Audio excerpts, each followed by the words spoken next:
बिस्मिल्लाहिर्रहमानिर्रहीम। अस्सलाम वालेकुम। कैसे हैं आप सब लोग? उम्मीद करती हूँ सब खैरियत से होंगे।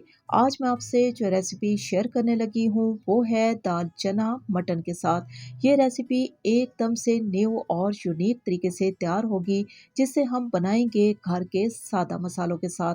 इस रेसिपी को अगर आप मेरे तरीके से तैयार कर लेते हैं तो गारंटी है कि आप हैरान हो जाएंगे कि इतनी आसान रेसिपी लाजवाब, जायकेदार और बेहद मज़ेदार दाल गोश्त घर पर भी तैयार हो सकता है। इसकी तैयारी के लिए हम लेंगे प्रेशर कुकर और इसमें हम डाल देंगे बहुत ही कम मिकदार में कुकिंग ऑयल। इसमें हम शामिल कर देंगे 3 से 4 चम्मच भर के कुटा हुआ लहसुन। अब इस लहसुन को हमने स्लो फ्लेम पे इतनी देर तक फ्राई करना है कि इसका जो कच्चापन है वो ख़त्म हो जाए। जो ही अच्छी सी खुशबू आना शुरू हुई है तो हम इसमें शामिल कर देंगे प्याज। हमने लिया है जी 3 मीडियम सी प्याज। इस तरीके से हमने प्याज को रफली काट लिया है। अब प्याज को हम शामिल कर देंगे लहसुन में और लहसुन के साथ ही हमने थोड़ी देर के लिए प्याज को फ्राई कर लेना है। प्याज के कलर को ब्राउन नहीं करना, बस हमने प्याज इतनी देर तक फ्राई करने हैं कि प्याज जो हैं वो सॉफ्ट हो जाएं। जो ही प्याज सॉफ्ट होंगे तो हम इसमें डाल देंगे 2 टुकड़े दालचीनी के और साथ ही शामिल कर देंगे टमाटर। 3 हमने प्याज लिए हैं तो 3 ही हम टमाटर लेंगे और छिलका रिमूव कर देंगे।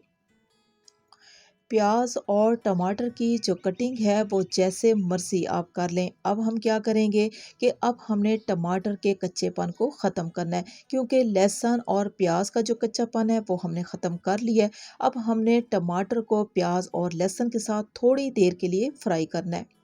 तो हम इसमें शामिल कर देंगे मटन। हमने लिए हाफ के जी मटन। अब मटन को हमने इन तमाम मसालों के साथ मिक्स कर लेना है, यानी कि टमाटर, लहसुन और प्याज के साथ। थोड़ी देर के लिए चम्मच का इस्तेमाल करेंगे तो ये मटन जो है बहुत ही अच्छे तरीके से प्याज, टमाटर और लहसुन के साथ मिक्स हो जाएगा। तो हम इसमें शामिल कर देंगे हस्बे ज़रूरत नमक और साथ ही शामिल कर देंगे आधा चम्मच हल्दी। अभी हमने मटन को हल्दी, नमक, प्याज, टमाटर के साथ इतनी देर तक फ्राई करना है कि गोश्त का कच्चापन ख़त्म हो जाए और गोश्त का कलर भी चेंज हो जाए। गोश्त को हमने तमाम मसालों के साथ अच्छे तरीके से फ्राई कर लिया है। गोश्त का कलर भी चेंज हो चुका है और मसालों की खुशबू बहुत ही अच्छी सी आ रही है। तो हम इसमें शामिल कर देंगे 1 कप दही। दही शामिल करने के बाद हमने दही को बहुत ज़्यादा पकाना नहीं है, बस सिर्फ़ और सिर्फ़ हमने गोश्त में मिक्स करना है।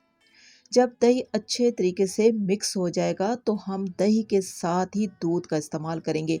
1 कप हम लेंगे दही और साथ ही शामिल कर देंगे 1 कप दूध। दूध के साथ ही शामिल कर देंगे पानी। हमने लिए हाफ के जी मटन, तो इसको टेंडर करने के लिए हम ठीक 1 लीटर पानी का इस्तेमाल करेंगे। ढक्कन लगाएंगे और 1 विसल आने के बाद हम फ्लेम को स्लो कर देंगे। 20 से 25 मिनट का टाइम लगाएंगे ताकि पानी खुश्क हो जाए और गोश्त अच्छे तरीके से गल जाए। 25 से 30 मिनट के बाद हम चेक करने लगे हैं तो गोश्त जो है वो काफ़ी हद तक सॉफ्ट हो चुका है और पानी भी तकरीबन खुश्क हो गया है। तो हम क्या करेंगे, हम इसमें शामिल कर देंगे आधा कप कुकिंग ऑयल। ऑयल का इस्तेमाल आप कम और ज़्यादा कर सकते हैं। अब इसी में हम शामिल कर देंगे दाल चना। हमने लिए 1 कप दाल चना। गर्म पानी में थोड़ा सा नमक और हल्का सा मीठा सोडा शामिल करके आधे घंटे के लिए भिगो के रख दिया था। इसके बाद हमने दाल चना को बहुत ही अच्छे तरीके से वॉश करने के बाद गोश्त में शामिल कर दिए। अब हम साथ ही शामिल कर देंगे हस्बे ज़रूरत लाल मिर्चों का पाउडर और लेंगे 1 चम्मच भर के धनिया पाउडर। बस जी, यही हैं हमारे वो ख़ास मसाले जो कि हैं इस रेसिपी की जान और लगा देंगे 4 चाँद। इस रेसिपी में हमने जितनी भी नेमतों का इस्तेमाल किया है, सबसे पहले इनका कच्चापन ख़त्म किया है। इसके बाद हमने दाल चने का इस्तेमाल किया है। अब हम क्या करेंगे कि दाल चना को भी बहुत ही अच्छे तरीके से भून लेंगे ताकि इसका भी कच्चापन ख़त्म हो जाए। चंद हमने हरी मिर्चों का इस्तेमाल किया है। अब हम फ्लेम को तेज़ कर देंगे और तमाम मसालों को बहुत ही अच्छे तरीके से भून लेंगे। मसालों की भुनाई करते वक्त कोई कंप्रोमाइज़ नहीं होगा। अगर हम कंप्रोमाइज़ करेंगे तो वो जायका और खुशबू आप तक नहीं पहुंच सकती जो मैं आपसे शेयर करना चाहती हूँ। दाल गोश्त की इंतहाई लाजवाब रेसिपी मैं आपसे शेयर करने लगी हूँ न्यू स्टाइल में। मेरी आपसे रिक्वेस्ट है कि वीडियो को मुकम्मल वॉच करें ताकि ये बहुत ही आसान, जायकेदार और मज़ेदार सी रेसिपी आप तक मुकम्मल पहुँच सके। हमने इन तमाम मसालों की अच्छे तरीके से भुनाई कर दी है। जब मसाला नीचे से लगना शुरू हो जाए तो इसका मतलब है आपने बहुत ही परफेक्ट और मेहनत के साथ मसाले को तैयार कर लिया है। तो अब हम इसमें पानी का इस्तेमाल करेंगे। अब दाल गोश्त को हमने कितना पतला और गाढ़ा रखना है ये आप पे डिपेंड करता है। बस दाल चना गल जानी चाहिए क्योंकि गोश्त जो है वो टेंडर हो चुका है। तो हमने इसमें पानी का इतना ही इस्तेमाल किया है जिसमें दाल चना गल जाएगी। ढक्कन लगाएंगे 10 से 12 मिनट तक हम इसको वेट लगाएंगे। 12 मिनट के बाद हम चेक करने लगे हैं। चूल्हे को हमने ऑफ कर दिया है। अब हम क्या करेंगे, इसमें डाल देंगे बारीक कटी हुई अदरक। इससे जो जायका और खुशबू आती है बस ना पूछे, कमाल खुशबू और जायके के साथ ये दाल गोश्त मुकम्मल तौर पे तैयार हो चुका है। बारीक पिसा हुआ गरम मसाले का लाजमी इस्तेमाल होगा और हरा धनिया हम लेंगे बहुत ही कम मिकदार में। हल्के हाथ से गरम मसाला धनिया मिक्स कर लेंगे। सबसे पहले तो आपको चेक कराते हैं जी इसका खुशबूदार और बहुत ही खूबसूरत सा शोरबा।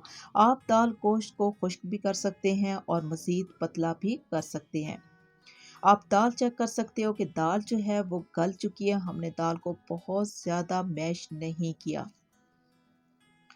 दाल गोश्त बहुत ही खूबसूरत कलर और खुशबू के साथ तैयार हो चुका है। आप इस रेसिपी को अपनी प्यारी सी फैमिली और अपने ख़ास मेहमानों के लिए ज़रूर ट्राई करें।